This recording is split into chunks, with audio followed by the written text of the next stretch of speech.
ਇਕ ਓੰਕਾਰ ਸਤਿਗੁਰ ਪ੍ਰਸਾਦ ਸ੍ਰੀ ਰਾਗ ਕੀ ਵਾਰ ਮਹੱਲਾ ਚੌਥਾ ਸ਼ਲੋਕਾ ਨਾਲ। ਸੰਗਤਾਂ ਜਾਣਦੀਆਂ ਹਨ ਸਤਿਗੁਰੂ ਮਹਾਰਾਜ ਜੀ ਨੇ ਅੰਮ੍ਰਿਤ ਰੂਪ ਬਾਣੀ ਵਿੱਚ 22 ਵਾਰਾਂ ਉਚਾਰਨ ਕੀਤੀਆਂ ਨੇ।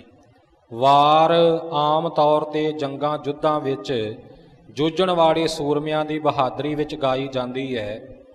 ਗੁਰੂ ਕੇ ਸਿੱਖ ਦਾ ਕਰਮ ਹੈ ਸਤਿਗੁਰੂ ਜੀ ਕੇ ਗਿਆਨ ਦਾ ਆਸਰਾ ਲੈ ਕੇ ਆਪਣੇ ਹਿਰਦੇ ਵਿੱਚ ਵਿਕਾਰਾਂ ਦੇ ਨਾਲ ਜੰਗ ਲੜਨਾ।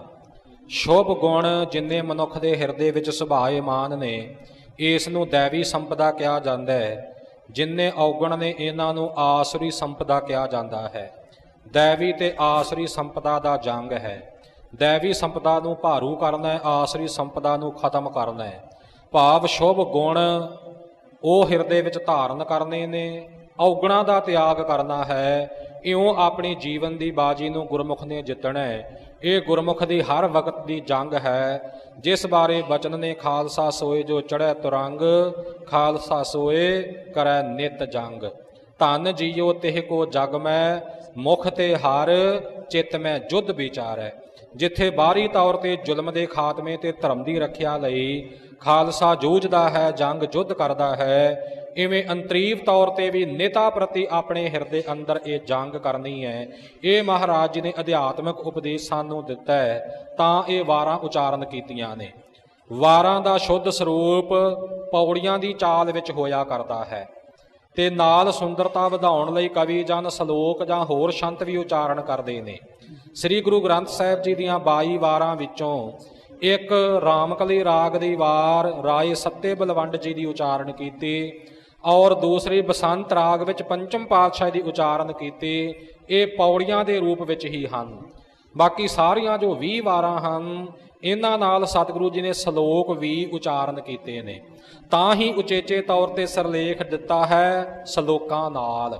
ਵਾਰ ਸ਼ਲੋਕਾਂ ਦੇ ਸਮੇਤ ਹੈ। ਇੱਥੇ ਇੱਕ ਹੋਰ ਨਿਯਮ ਚੇਤੇ ਰੱਖਣਾ, ਵਾਰ ਦੇ ਆਰੰਭ ਵਿੱਚ ਜਿਸ ਮਹੱਲੇ ਦਾ ਸਿਰਲੇਖ ਆਵੇ ਉਥੋਂ ਇਹ ਭਾਵ ਸਮਝਣਾ ਕਿ ਸਤਿਗੁਰਾਂ ਨੇ ਇਸ ਸਰੂਪ ਵਿੱਚ ਇਹ ਵਾਰ ਦੀਆਂ ਪੌੜੀਆਂ ਉਚਾਰਨ ਕੀਤੀਆਂ ਨੇ। ਜਿਵੇਂ ਇੱਥੇ ਸਿਰਲੇਖ ਆਇਆ ਹੈ ਸ੍ਰੀ ਰਾਗ ਕੀ ਵਾਰ ਮਹੱਲਾ ਚੌਥਾ, ਇਹਦੇ ਤੋਂ ਭਾਵ ਹੈ ਕਿ ਇਸ ਵਾਰ ਦੀਆਂ ਸਾਰੀਆਂ ਪੌੜੀਆਂ ਚੌਥੇ ਪਾਤਸ਼ਾਹ ਧੰਨ ਸਤਿਗੁਰੂ ਰਾਮਦਾਸ ਸਾਹਿਬ ਜੀ ਨੇ ਉਚਾਰਨ ਕੀਤੀਆਂ ਨੇ।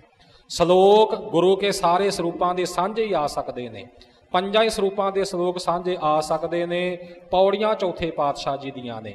ਇਵੇਂ ਹਰੇਕ ਵਾਰ ਵਿੱਚ ਇਹ ਨਿਯਮ ਲਾਗੂ ਸਮਝਣਾ ਆਪ ਜੀ ਦੇ ਗਿਆਤ ਵਾਸਤੇ ਇਹ ਬੇਨਤੀ ਕੀਤੀ ਹੈ ਜੀ। ਹਾਂਜੀ। ਇਕ ਓੰਕਾਰ ਸਤਿਗੁਰ ਪ੍ਰਸਾਦ ਸ੍ਰੀ ਰਾਗ ਕੀ ਵਾਰ ਮਹੱਲਾ ਚੌਥਾ ਸ਼ਲੋਕਾ ਨਾਲ। ਸ਼ਲੋਕ ਮਹੱਲਾ ਤੀਜਾ। ਰਾਗਾ ਵਿੱਚ ਸ੍ਰੀ ਰਾਗ ਹੈ ਜੇ ਸੱਚ ਧਰੇ ਪਿਆਰ, ਸਦਾ ਹਰ ਸੱਚ ਮਨ ਵਸੈ, ਨਿਹਚਲ ਮਤ ਅਪਾਰ। ਰਤਨ ਅਮੋਲਕ ਪਾਇਆ ਗੁਰ ਕਾ ਸ਼ਬਦ ਵਿਚਾਰ, ਜਿਹਵਾ ਸੱਚੀ ਮਨ ਸੱਚਾ, ਸੱਚਾ ਸਰੀਰ ਆਕਾਰ। ਨਾਨਕ ਸੱਚੈ ਸਤਿਗੁਰ ਸੇਵਿਐ, ਸਦਾ ਸੱਚ ਵਾਪਾਰ। ਮਹੱਲਾ ਤੀਜਾ। ਹੋਰ ਬਿਰਹਾ ਸਭ ਧਾਤ ਹੈ, ਜਬ ਲਗ ਸਾਹਿਬ ਪ੍ਰੀਤ ਨਾ ਹੋਏ। ਇਹੋ ਮਨ ਮਾਇਆ ਮੋਹਿਆ, ਵੇਖਣ ਸੁਣਨ ਨਾ ਹੋਏ। ਸੁਣਨ, ਹਾਂਜੀ, ਵੇਖਣ ਸੁਣਨ ਨਾ ਹੋਏ। ਨੰਨਾ ਪਹਿਲਾ ਹੈ, ਨਾਣਾ ਬਾਅਦ ਵਿੱਚ ਹੈ, ਖਿਆਲ ਰੱਖਿਓ ਜੀ।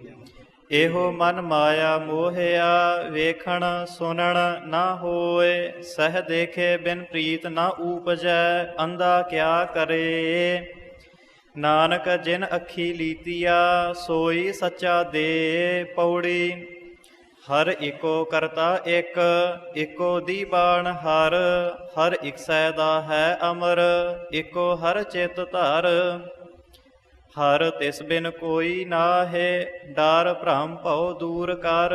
ਹਰ ਤਿਸੈ ਨੋ ਸਾਲਾਹੇ, ਜੇ ਤੁਧ ਰਖੈ ਬਾਹਰ ਘਰ। ਹਰ ਜਿਸ ਨੋ ਹੋਏ ਦਇਆਲ, ਸੋ ਹਰ ਜਪ ਭਉ ਬਿਖਮ ਤਰ। ਸ਼ਲੋਕ ਮਹੱਲਾ ਪਹਿਲਾ। ਦਾਤੀ ਸਾਹਿਬ ਸੰਦੀਆ ਕਿਆ ਚੱਲੈ ਤਿਸ ਨਾਲ, ਇਕ ਜਾ ਗੰਦੇ ਨਾਲ ਹਨ, ਇਕ ਨਾ ਸੁਤਿਆ ਦੇ ਉਠਾਲ। ਮਹੱਲਾ ਪਹਿਲਾ। ਸਿਦਕ ਸਬੂਰੀ ਸਾਧਿਕਾ, ਸਬਰ ਤੋਸਾ ਮਲਾਇਕਾ, ਦੀਦਾਰ ਪੂਰੇ ਪਾਇਸਾ, ਥਾਉ ਨਾਹੀ ਖਾਇਕਾ। ਪੌੜੀ। ਸਭ ਆਪੇ ਤੁਧ ਉਪਾਇ ਕੈ, ਆਪ ਕਰੈ ਲਾਈ, ਤੂੰ ਆਪੇ ਵੇਖ ਵਿਗਸਦਾ, ਆਪਣੀ ਵਡਿਆਈ। ਆਪੇ ਵੇਖ ਵਿਗਸਦਾ ਪਾਠ ਠੀਕ ਕੀਤਾ ਹੈ ਸਿੰਘ ਸਾਹਿਬ ਜੀ ਨੇ। ਵਿਗਸਦਾ ਨਹੀਂ ਇੱਥੇ ਬੋਲਣਾ, ਵਿਗਸਦਾ ਹੀ ਪਾਠ ਕਰਨਾ ਹੈ ਜੀ। ਤੂੰ ਆਪੇ ਵੇਖ ਵਿਗਸਦਾ, ਆਪਣੀ ਵਡਿਆਈ, ਹਰ ਤੁਧੋ ਬਾਹਰ ਕਿਛ ਨਾਹੀ, ਤੂੰ ਸੱਚਾ ਸਾਈਂ। ਤੂੰ ਆਪੇ ਆਪ ਵਰਤਦਾ, ਸਭਨੀ ਹੀ ਥਾਈ, ਹਰ ਤਿਸੈ ਧਿਆਵੋ ਸੰਤ ਜਨ ਹੋ, ਜੋ ਲਏ ਛਡਾਈ। ਸ਼ਲੋਕ ਮਹੱਲਾ ਪਹਿਲਾ। ਫਕੜ ਜਾਤੀ ਫਕੜ ਨਾਉ, ਸਭਨਾ ਜੀਆ ਇਕਾ ਛਾਉ, ਆਪਹੁ ਜੇ ਕੋ ਭਲਾ ਕਹਾਏ, ਨਾਨਕ ਤਾ ਪਰ ਜਾਪੈ, ਜਾ ਪਤ ਲੇਖੈ ਪਾਏ। ਮਹੱਲਾ ਦੂਜਾ।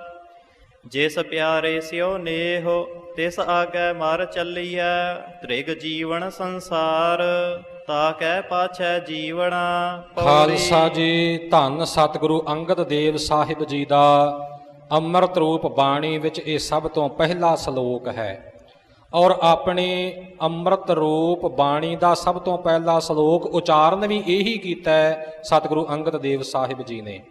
ਭਾਈ ਲਹਿਣਾ ਜੀ ਦੇ ਰੂਪ ਵਿੱਚ ਸਤਿਗੁਰੂ ਨਾਨਕ ਦੇਵ ਸਾਹਿਬ ਜੀ ਦੀ ਸੇਵਾ ਕੀਤੀ, ਸਿਮਰਨ ਬੰਦਗੀ ਵਿੱਚ ਲੀਨ ਹੋਏ, ਗੁਰੂ ਕੀ ਮਹਾਨ ਬਖਸ਼ਿਸ਼ ਪ੍ਰਾਪਤ ਹੋਈ, ਗੁਰੂ ਰੂਪ ਹੋਏ। ਸਤਿਗੁਰੂ ਨਾਨਕ ਦੇਵ ਸਾਹਿਬ ਜੀ ਦੇ ਜੋਤੀ ਜੋਤ ਸਮਾਉਣ ਤੋਂ ਅਤਿਅੰਤ ਵੈਰਾਗ ਵਿੱਚ ਆ ਕੇ ਸਤਿਗੁਰਾਂ ਨੇ ਖਡੂਰ ਸਾਹਿਬ ਵਿਖੇ ਮਾਤਾ ਭਰਾਈ ਜੀ ਦੇ ਘਰ ਵਿੱਚ ਆਪਣੇ ਆਪ ਨੂੰ ਗੁਪਤ ਕਰ ਲਿਆ ਸੀ। ਸੰਗਤਾਂ ਦੀ ਬੇਨਤੀ ਮੰਨ ਕੇ ਬਾਬਾ ਬੁੱਢਾ ਸਾਹਿਬ ਜੀ ਨੇ ਲੱਭਿਆ, ਬਚਨ ਬੇਨਤੀ ਕੀਤੀ ਸੀ ਸੰਗਤਾਂ ਨੂੰ ਦਰਸ਼ਨ ਬਖਸ਼ੋ। ਉਸ ਵੇਲੇ ਵੈਰਾਗ ਵਿੱਚ ਮਹਾਰਾਜ ਜੀ ਨੇ ਇਹ ਸ਼ਲੋਕ ਉਚਾਰਨ ਕੀਤਾ ਸੀ। ਸੋ ਮਹਾਰਾਜ ਜੀ ਨੇ ਪਹਿਲਾ ਹੀ ਸ਼ਲੋਕ ਸਭ ਤੋਂ ਇਹ ਉਚਾਰਨ ਕੀਤਾ। ਦੂਸਰੇ ਪਾਤਸ਼ਾਹ ਜੀ ਨੇ ਸ੍ਰੀ ਗੁਰੂ ਗ੍ਰੰਥ ਸਾਹਿਬ ਵਿੱਚ ਵੀ ਆਪ ਜੀ ਦਾ ਇਹ ਪਹਿਲਾ ਸ਼ਲੋਕ ਆਇਆ ਹੈ। ਮਹਾਰਾਜ ਨੇ ਸ਼ਬਦਾਂ ਵਿੱਚ ਬਾਣੀ ਉਚਾਰਨ ਨਹੀਂ ਕੀਤੀ, ਦੂਸਰੇ ਪਾਤਸ਼ਾਹ ਜੀ ਨੇ ਕੇਵਲ ਵਾਰਾਂ ਦੇ ਵਿੱਚ ਹੀ ਸ਼ਲੋਕ ਆਉਂਦੇ ਨੇ। ਸੋ ਇਉਂ ਸ਼ਲੋਕ ਹੀ ਹਨ, ਸ਼ਬਦਾਂ ਵਿੱਚ ਬਾਣੀ ਮਹਾਰਾਜ ਨੇ ਹੋਰ ਨਹੀਂ ਉਚਾਰੀ। ਇਹ ਗੁਰੂ ਕੀ ਆਪਣੀ ਸੁਤੰਤਰ ਮੌਜ ਹੈ। ਸੋ ਇਉਂ ਸਤਿਗੁਰੂ ਮਹਾਰਾਜ ਅੰਗਦ ਦੇਵ ਸਾਹਿਬ ਸੱਚੇ ਪਾਤਸ਼ਾਹ ਦਾ ਸ਼ਲੋਕ ਇੱਥੋਂ ਇਹ ਆਰੰਭ ਹੋਇਆ ਹੈ ਜੀ। ਮਹੱਲਾ ਦੂਜਾ। ਜਿਸ ਪਿਆਰੇ ਸਿਉ ਨੇਹੁ, ਤਿਸ ਆਗੈ ਮਰ ਚੱਲੀਐ, ਤ੍ਰਿਗ ਜੀਵਨ ਸੰਸਾਰ, ਤਾ ਕੈ ਪਾਛੈ ਜੀਵਣਾ। ਪੌੜੀ। ਤੁਧ ਆਪੇ ਧਰਤੀ ਸਾਜੀਐ, ਚੰਦ ਸੂਰਜ ਦੋਇ ਦੀਵੇ, 10 4 ਹਟ ਤੁਧ ਸਾਜਿਆ, ਵਾ ਪਾਰ ਕਰੀਵੇ। ਇਕ ਨਾਨੋ ਹਰ ਲਾਭ ਦੇ, ਜੋ ਗੁਰਮੁਖ ਥੀਵੇ, ਤਿਨ ਜਮ ਕਾਲ ਨਾ ਵਿਆਪਈ, ਜਿਨ ਸਚ ਅੰਮ੍ਰਿਤ ਪੀਵੇ। ਓਏ ਆਪ ਛੁਟੇ ਪਰਵਾਰ ਸਿਓ, ਤਿਨ ਪਿਛੈ ਸਭ ਜਗਤ ਛੁਟੀਵੇ।